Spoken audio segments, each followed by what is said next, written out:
Hello, today's video is going to be a discussion about ethics as it relates to the academic environment as well as public speaking. First, what I want to do is I want to show you these two framed documents.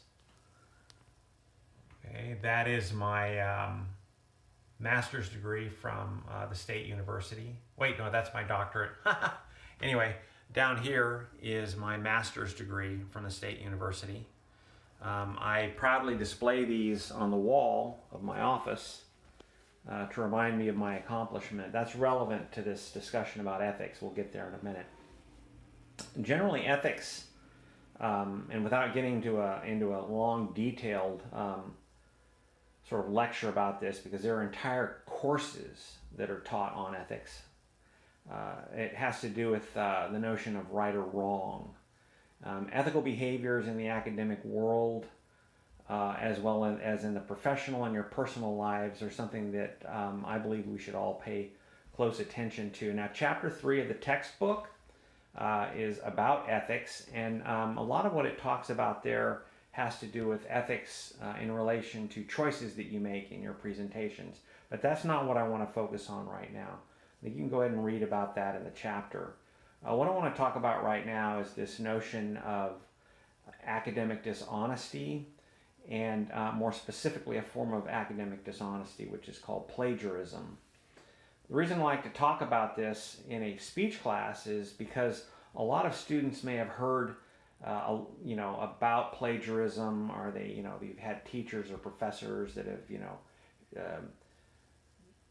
talked about it sternly and don't plagiarize, and you may have sort of a general idea of what it means to plagiarize, but many students don't transfer that to the oral medium, the public speaking medium, and so I want to make sure that you guys connect that with public speaking.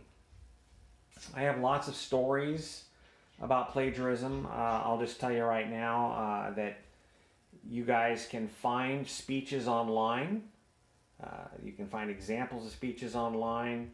You can, videos like on YouTube. And then also there are websites, which I'm sure that you guys have all heard about, that you can actually buy speeches. And sometimes you can actually find outlines of speeches that are already crafted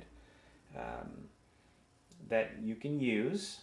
However, if you use these, you are committing plagiarism, which is academic dishonesty.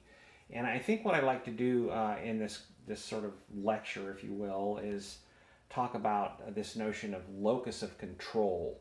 Now, locus of control, what it has to do with is to what degree an individual assigns responsibility to circumstances that are within their control and circumstances that are not within their control.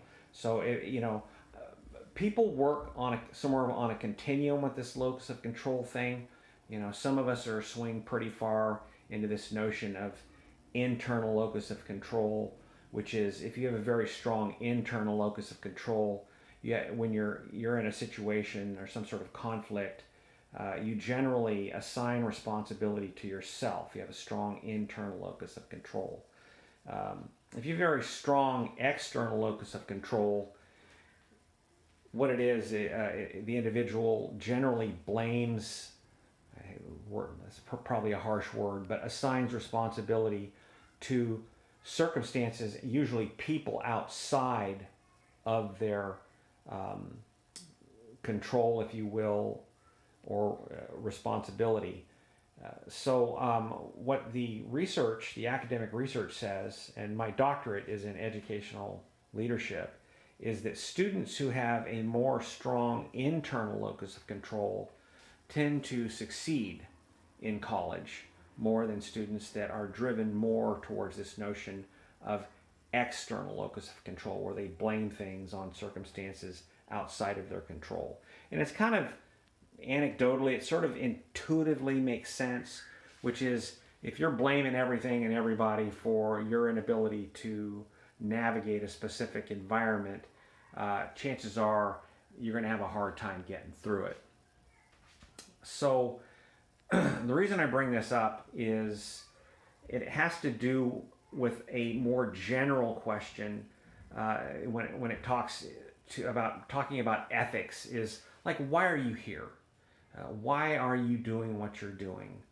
I think a lot of students don't take time to really consider what drives their motivation to be in college. And this lends towards even a more another discussion which has to do with this notion of motivation theory. Now, motivation theory says that we're motivated towards any kind of behavior. It could be academic achievement, it could be ethical behavior, based on this idea of intrinsic motivation or extrinsic motivation. Now let's take this. Let's talk specifically about ethics. If you are more intrinsically motivated or internally motivated towards ethical behavior, what that means is that you want to do the right thing. Let's just say not cheat, because, well, you would just feel horrible, guilty, and not be able to sleep at night. If you're more externally motivated or extrinsically motivated towards ethical behavior, it's because, well, maybe you just don't want the consequences of whatever choices that you've made. And I think we're all motivated, we're pulled in both of those directions. What I'm going to really strongly ask you to consider is this idea of, why are you here? Are you here simply to jump through some hoops and pay some money so that you can get a piece of paper, like these degrees that I showed you on the wall, that'll allow you to make more money? Is that the reason why you're here? I don't know. Are you here, like I've talked to lots of students, and I know from my own experience that one of the major reasons why I got advanced degrees was, part of it was to prove that I'm good enough, that I could follow through with something that was important and meaningful. If you are more internally motivated towards academic achievement and ethical behavior, why would you cheat? Why would you take advantage of opportunities to pull something off of a website and then call it as your own? This is just something for you to consider when it comes to ethics. This notion of why are you here? I showed you my my diplomas. I don't have a whole lot of wall room in this office as you've seen here. Otherwise, I would also be displaying my bachelor's degree and my associate's degree. Those are tucked in behind these other two degrees here. And again, it's to remind myself that I could actually work hard for something and follow through with it.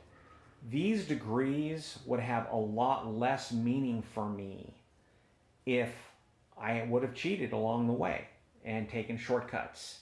Again, this is up to you to decide. If you're just here because you want a piece of paper to make more money, and if you don't want to worry about getting caught, go ahead and cheat. That's up to you. One thing, though, you may want to consider while you're making this decision is this notion of cost-benefit analysis.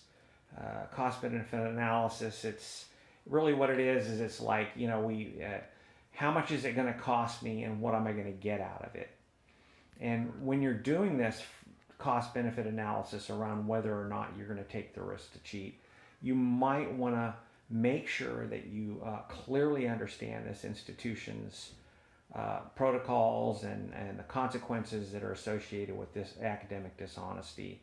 You can find those online under student conduct, so that you can make an informed decision when it's the 11th hour and you haven't done the assignment, and if you choose to, you're considering choosing to take a shortcut.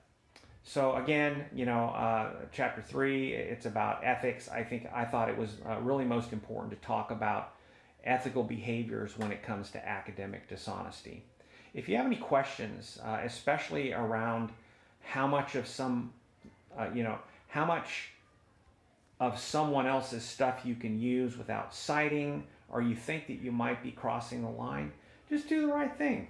Contact me if you want, and I'll let you know. I'll either say, yeah, that's too much, and then you just got to fix it. But then the good thing about that is that you don't got to sweat whether or not you're going to get busted, or worry about whether or not internally you'll feel like you've earned your degree. Just some thoughts from an old guy. Okay.